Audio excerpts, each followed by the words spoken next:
Hello Year 11s and welcome to this third video in our series of 4 videos on criminal sanctions. In the first video we looked at the 5 purposes of criminal sanctions. In this video we look at community correction orders and the extent to which they are able to achieve each of these 5 purposes. There are 4 things that you need to do while you're watching this video. The first thing is to take the very best Cornell notes that you can. The second thing is to use the pause and rewind functions. Use the pause function if you need to stop this video so that you can take notes. Use the rewind function if you've missed out on any information and you need to go back over that information. The third thing that you need to do is to have your vocabulary sheet open in front of you so that you can include in it definitions of important terms or of any other words that you're unfamiliar with. And the fourth thing that you need to do is to have your summary books open in front of you. As we go through this video, I will give you some guidance as to what you should include in your summary books. Once you've finished watching and taking notes on this video, make sure that you read the pages from the textbook referred to on this slide. And if you find any additional information in that reading that you think is useful, then please supplement your Cornell notes with that additional information. Well, let's get started then. On this slide, I've set out the 2 learning intentions for this video. Make sure that you write these learning intentions down in your Cornell notes. Our first learning intention is that you should be able to describe community correction orders and their purposes. Our second learning intention is that you should be able to discuss the ability of community correction orders to achieve the purposes of criminal sanctions. Let's start with our first learning intention, that is, that you should be able to describe community correction orders and their purposes. The main purposes of a community correction order are to rehabilitate the offender and, through the offender's rehabilitation, to protect the community from the offender. To understand the effectiveness of community correction orders in achieving these 2 purposes, as well as the other purposes of criminal sanctions, you first have to understand what a community correction order entails. A community correction order, or CCO, is a non-custodial sentence which is in the form of an order that contains both mandatory conditions and optional conditions. A non-custodial sentence is a sentence which the offender serves in the community. Look down the left-hand side of your vocabulary sheets, find the terms community correction order and non-custodial sentence and write these definitions in there. In a moment, I will explain to you what mandatory and optional conditions are. But first, here are a couple of important points that you must know about community correction orders. First, the maximum term for which a community correction order can apply to an offender is 5 years. Second, before a court can impose a community correction order on an offender, the offender must consent to that order. This is important because one of the main purposes of a community correction order is to rehabilitate the offender. The first step in rehabilitation is for the offender to recognize that they have a problem, that is, that they need rehabilitation. And that's why it's important that the offender voluntarily agrees, that is, consents, to being subject to a community correction order. Third, if the offender breaches any of the conditions of their community correction order, then the offender can be put in prison or fined.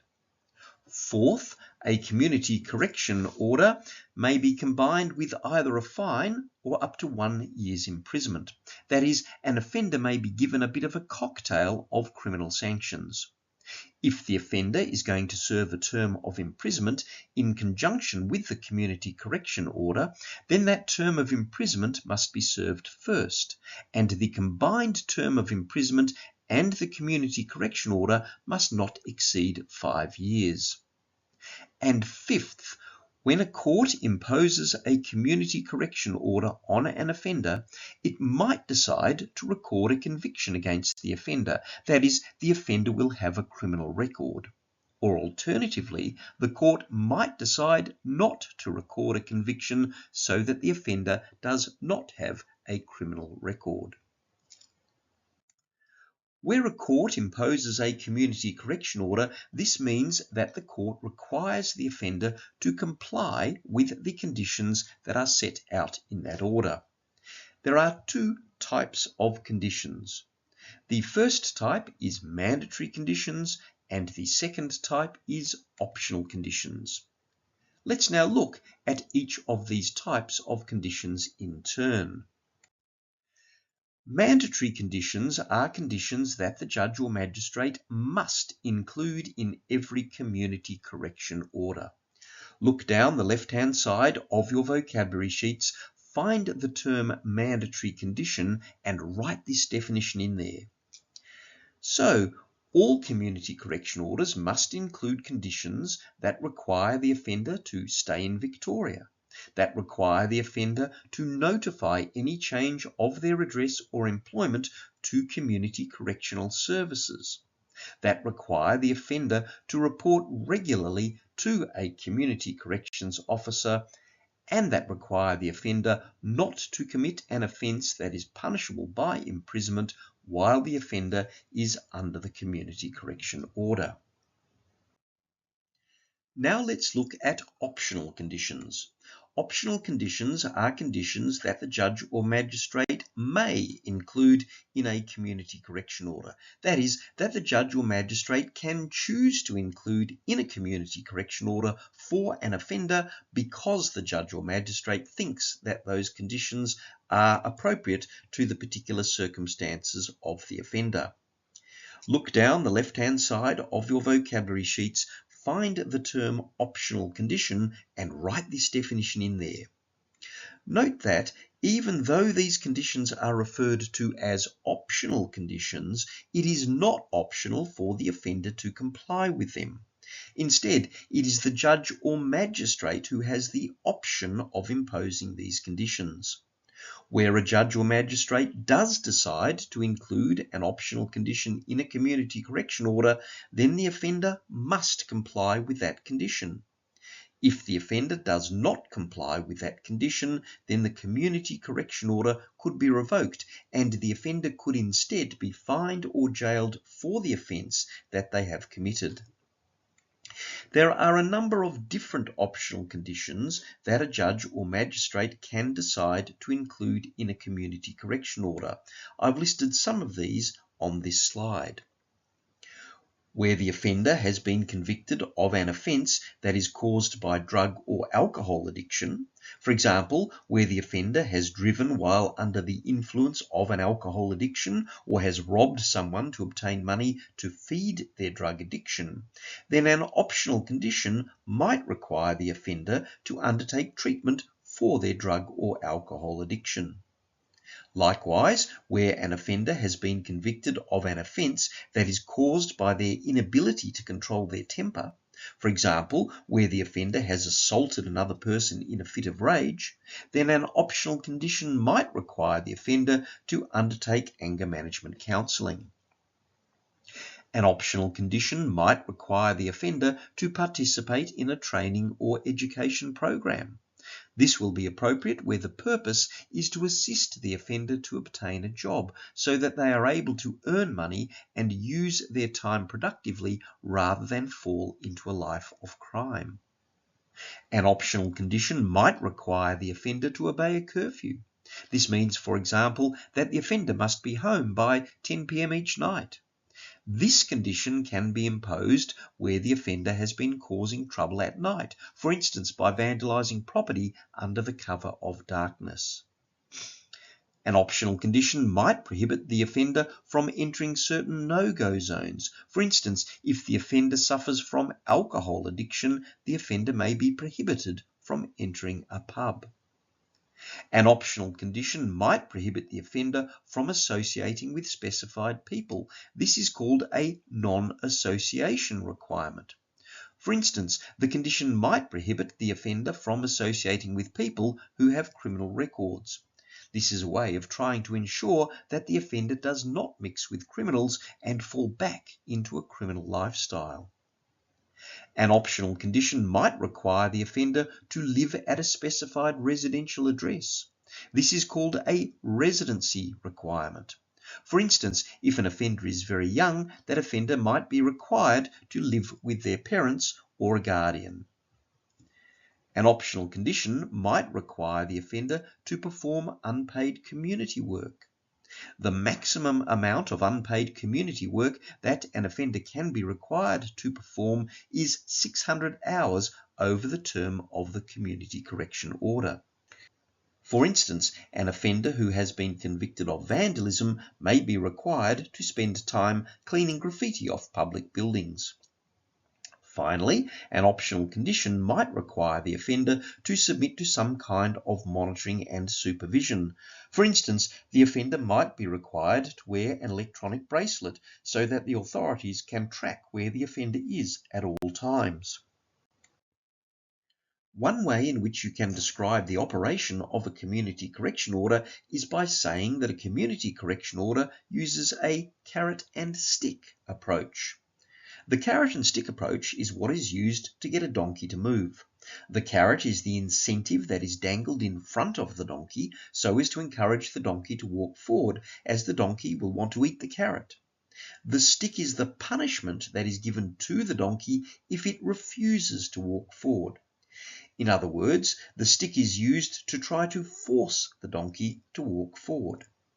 Now, if you do use the carrot and stick approach to describe the operation of a community correction order, then you must explain what that means.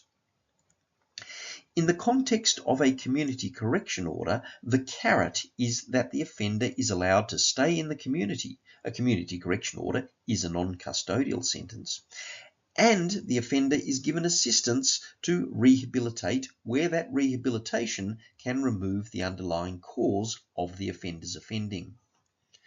This rehabilitation is achieved through the optional conditions in the community correction order.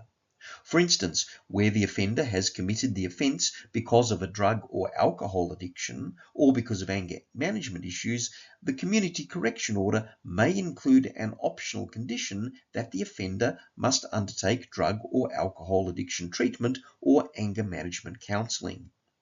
If this rehabilitation is successful, then the offender should no longer be driven to offend. On the other hand, in the context of a community correction order, the stick is the mandatory condition in the community correction order that the offender must not commit an offence that is punishable by imprisonment while under the community correction order, and the fact that a breach of this condition is punishable by imprisonment or a fine. In other words, if the offender does reoffend while under a community correction order, then the offender will be hit with the stick of imprisonment or a fine, in addition to whatever punishment is imposed for that offence. This is intended to achieve the purpose of specific deterrence, that is, to discourage the offender from committing further offences. In summary, a community correction order is intended to achieve rehabilitation by offering the offender the opportunity to remain in the community and assisting the offender to change their attitude or behaviour, while also achieving the purpose of specific deterrence by threatening the offender with imprisonment or a fine if the offender reoffends. You'll recall that our second learning intention requires you to be able to discuss the ability of community correction orders to achieve the purposes of criminal sanctions.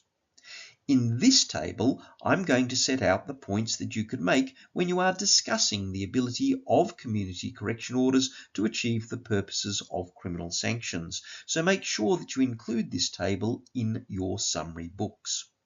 You can see that I've set out each of the purposes of criminal sanctions across the top of this table. Let's turn first of all to punishment. A community correction order is moderately effective at achieving the purpose of punishment. It punishes an offender by imposing restrictions on what the offender can do. For example, where an optional condition requires the offender to perform unpaid community work, the offender is restricted from doing things that they might like to do. Instead of watching the footy on a weekend, they must spend that time cleaning up graffiti. And where an optional condition requires the offender to obey a curfew, the offender is restricted from going out at night and, for instance, partying with their friends. So in that sense, a community correction order is effective in punishing an offender. However, it's only moderately effective at punishment, as it is not nearly as harsh a punishment as would be imposed on the offender if they were sentenced to a term of imprisonment. As with punishment, a community correction order is moderately effective at achieving the purpose of specific deterrence. By imposing restrictions on what the offender can do, such as through optional conditions that require the offender to perform unpaid community work or to obey a curfew, a community correction order can discourage the offender from committing further offences. This is because the offender will not want to be subject to those restrictions again if they commit a further offence. In addition, as I've explained, a community correction order includes a stick. This stick is the mandatory condition in the community correction order that the offender must not commit an offence that is punishable by imprisonment while under the community correction order, and the fact that a breach of this condition is punishable by imprisonment or a fine. The purpose of this stick is to achieve specific deterrence by discouraging the offender from committing further offences. However, as with punishment, a community correction order is only moderately effective at achieving specific deterrence because it does not impose on the offender consequences that are as severe as the consequences of imprisonment. In other words, a community correction order is not likely to be as effective as imprisonment at achieving specific deterrence. In addition, a community correction order is not very effective as a general deterrent. This is because a community correction order is seen as a fairly soft alternative compared to imprisonment or even a fine. As a result, other members of the community are less likely to be discouraged from committing similar offences to the offence committed by the offender just because they might be given a community correction order for those offences. As I've said, one of the main purposes of a community correction order is rehabilitation. And community correction orders are very effective at achieving this purpose because the offender is not put in prison where, as we saw in the previous video, there is a high risk of them reoffending on their release from prison. Instead, the optional conditions included in a community correction order are designed to assist the offender to rehabilitate. For example, if the offender has been convicted of an offence which has been committed because of alcohol or drug addiction, then an optional condition in the community correction order may require the offender to undertake treatment for that alcohol or drug addiction. If this treatment is effective, then it will remove the underlying cause of the offender's offending. This is the carrot that is included in a community correction order. Under a community correction order, the offender is allowed to stay in the community and is given assistance to rehabilitate where that rehabilitation can remove the underlying cause of the offender's offending. However, a community correction order will only be effective in rehabilitating an offender if the offender recognises that they have a problem and is willing to overcome the problem. If the offender does not recognise that they have a need to rehabilitate, then rehabilitation will not be successful. Conversely, a community correction order is not very effective at achieving the purpose of denunciation. This is because a community correction order is seen as a fairly soft alternative compared to imprisonment or a fine. A community correction order is therefore not a very effective way of a court showing its disapproval of an offender's behaviour. In contrast, a community correction order is very effective at achieving the purpose of community protection if it is successful in rehabilitating the offender. This is because if the offender is successfully rehabilitated, then the cause of their offending has been removed, and so the offender should no longer be a threat to the community. However, if the community correction order is not successful in rehabilitating the offender, then it will not be very effective at achieving the purpose of community protection. This is because a community correction order is a non-custodial sentence, and so the offender is free in the community where they're able to reoffend. Well, that brings us to the end of this video. As a result of watching and taking notes on this video, you should now be able to do two things. First, you should be able to describe community correction orders and their purposes. And second, you should be able to discuss the ability of community correction orders to achieve the purposes of criminal sanctions. You now need to read the pages from the textbook that are referred to on the first slide. And if you find any additional information from that reading that you think is useful, then please supplement your Cornell notes with that additional information. The next video that you need to watch and take notes on is the video on fines and the extent to which fines achieve the 5 purposes of criminal sanctions. Thank you very much for your attention.